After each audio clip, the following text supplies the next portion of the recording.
Hey everybody, welcome back. What was a wedding moment that made you realize this isn't gonna last? As a wedding photographer, I've been to more than my fair share of weddings. 1. It was a real shotgun wedding. Dad didn't realize it would not stand up in court. Only time the groom was more excited to have photos than the bride. 2. She wanted a limo. He thought a hearse would be better and kept doing lurch impressions from the Addams Family. 3. Her friends took turns motorboating her, females. And he said, get it out of your system, as after tonight you'll never be able to do that again. Was a good sign also when she dove into the pool with her bridesmaids at the reception, in her wedding dress. 4. Don't know what happened. Sat down with bride and groom, filling out the contract, got the deposit. He stood up, said, forget it, and walked out. 2 months later, I get told the wedding is off. 3 months later, she calls to rebook, different groom. What? Day of the wedding, I'm at the church, got the final payment the week before. No one shows. No one. Just me and the DJ. What? Wait, really? Wow. All right. Dang.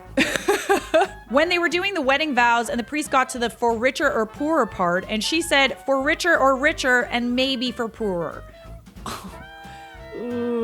The officiant was not pleased. I think they made it a year. Source, my wedding. We'll start 3 days before. The wedding was a Ren Fair style wedding outside a large gazebo, and the maid of honor had promised to purchase a stylized dress for my bride that they had agreed on. 3 days before the wedding, she calls to tell us she has no money and was embarrassed to admit it. So we literally hand sewed it together in 24 hours. In my opinion, it turned out pretty nice for what we had. The bride's mother was supposed to pick up the cake in ATX and drive an hour south for the wedding. She left her house 30 minutes before the wedding to pick it up. When she finally showed up, an hour late, the cake was destroyed. She put it in the back seat and drove like hell all the way down, just slamming it against the box with every turn. During the 1 hour delay, there was almost a fist fight between the two groomsmen because, well, the maid of honor showed up in the dress that she was unable to afford. Obvious attempt to upstage the bride. The same maid of honor during her speech after the ceremony started it off by saying, when we all met, I didn't like him at all, talking about the groom. However, I found that he grows on you, like a fungus.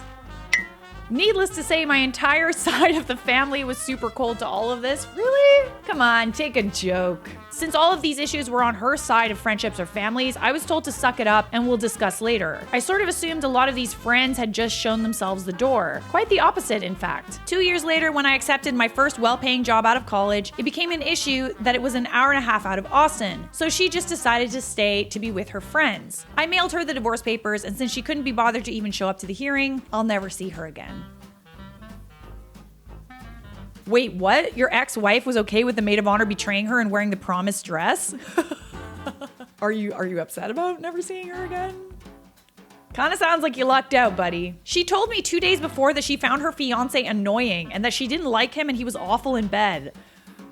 2 days before the wedding? You don't think that you could figure that out beforehand? She was visibly, endlessly uncomfortable at the wedding rehearsal dinner combo. Then she sobbed the entire morning day of. She ended up not getting any makeup done because she wouldn't stop scream sobbing and refused to get dressed, stalling the wedding 35 minutes. She then said 45 minutes of vows that she had prepared, 9 pages of things like inappropriate vows to friends and family, his parents and sisters, none of them for her husband. And then almost didn't say I do, managed to get a, yeah, okay, I do. Almost a full 60 seconds after she was supposed to say anything. I could go on for hours, but it was the most painful and awkward wedding I've ever been to. I got my money on 10 months. We're 1 month in. Edit, 2.5 month update. I've distanced myself from them completely. She's really clingy and likes to gossip about how awful her husband is, and I really don't have the time. She also told me they're in couples therapy after I expressed negativity towards some extremely concerning things she said regarding their relationship and lack of communication. But I'm still betting on 10 months because she believes it's all his fault and truly believes his parents and sisters are exactly the same. Newsflash, they're all lovely people. Edit number 2, 5 month update. I no longer associate with them, so I'm out of the loop regarding juicy details. Last I heard, they keep moving all over the country and fight nonstop. No more lovey-dovey images on social media. Seems to be right on track for a 10-month breakup. Holy cannoli. I remember one wedding I bartended where the groom got so drunk he messed up his speech and had to be carried to his room to sleep it off. The bride had to do the first dance with her dad. And this was barely an hour past officially being married. Listen, I'm all about the wedding party. I'm all about getting a little sauced, but like to the point where you actually don't remember it. I don't know. Are you trying to like forget? You don't want to remember it? I went to a wedding where the bride shouted, "I do!" And the groom said, yeah, I guess so. Stop. Stop. I guess so. That's not allowed. That's not allowed. I went to a wedding where the bride very openly had a threesome with 2 of her bridesmaids after the rehearsal dinner as a last hurrah. Just needed to get it out of your system? Okay. All eyes on me, my brother's ex-wife. Through the exchange of vows, she was looking at everyone but my brother, making sure all of the eyes were on her. Later, she instructed the photographer, a family friend who was cheap, to mingle and get shots of people being happy. Within 10 minutes, she summoned the photographer back, shouting, "Whose wedding is this? I meant get shots of people being happy for me." They broke up when she cheated on him. Apparently, that marriage she was desperate for was only good while it brought her attention. Oh, that's messed up. Really? No, you're not doing it right. I want you to make sure, go and direct them. Okay, so I want you to go and tell the wedding guests to look really, really happy for me. Not happy, just happy for me. There's a difference. Viva Las Vegas, not. The bachelor party and the bachelorette party were in Vegas at the same time, across the hall from each other. The bride and groom got in a huge fight on the last night of the trip, and when I was leaving, I said, "I'll see you guys at the wedding," to the groom, and he replied, "I'm not sure there's gonna be one." There was a wedding, but they were divorced within 18 months, I believe. Ooh. Yeah, I would say that's not a very good sign. I want to know what happened at that bachelor and bachelorette party. Was it joint? Somebody cheated. At a wedding I attended, the bride showed up an hour late, hammered, and hop danced her way down the aisle. Then the unity candle accidentally blew out during the ceremony, and she giggled and yelled back to the room, "That is not a good sign."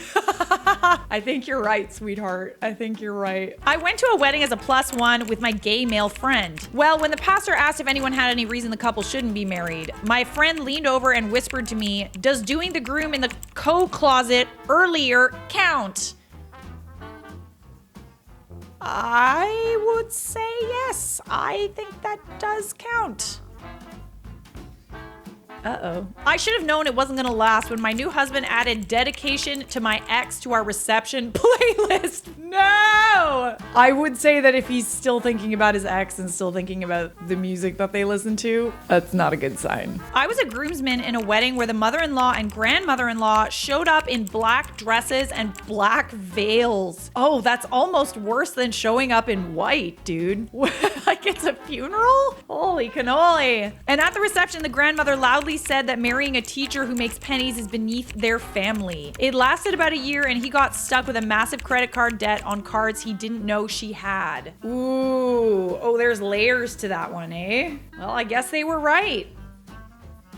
You definitely proved a point by showing up dressed to go to a funeral. I was at a former friend's wedding when the bride, who had been a complete bridezilla about every little detail, started yelling at a server about something minor. Well, her brand new husband turned to her and said, "Why are you being such a B-word?" And she responded by slapping him in the face.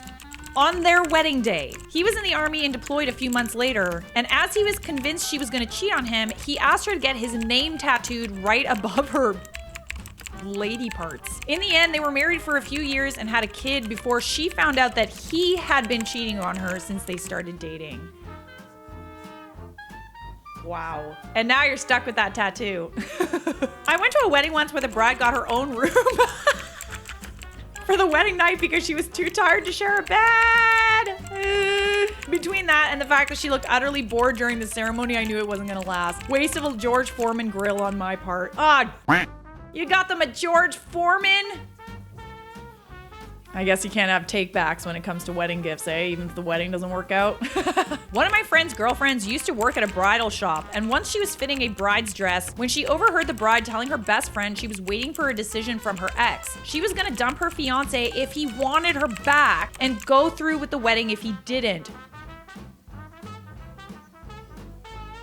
Listen, I know we all got that one that got away, but this is not okay. The girlfriend learned months later that they got their marriage annulled after the bride's best friend got drunk at the wedding and told the groom everything. As she should. I'm okay with that. Fully okay with that. When the bride drank vodka out of a pint glass and spent a significant amount of time making out with another guy on the dance floor. Oh, that's not like a normal thing to do at weddings? Oh. How disappointing. People are no fun. A fun, lighthearted dance with the groom followed by a close and slow dance with her male best friend. Oh, in front of everyone too. Like these last two in front of everyone? Really? Like your whole family and all your friends? Bruh. I once officiated a wedding in which the bride started her vows with, "When I first met you, I really hated you." Oh, that one got me. That got me. Alrighty, guys, those were some wedding moments when people realized this isn't gonna last. Subscribe! I've got something that you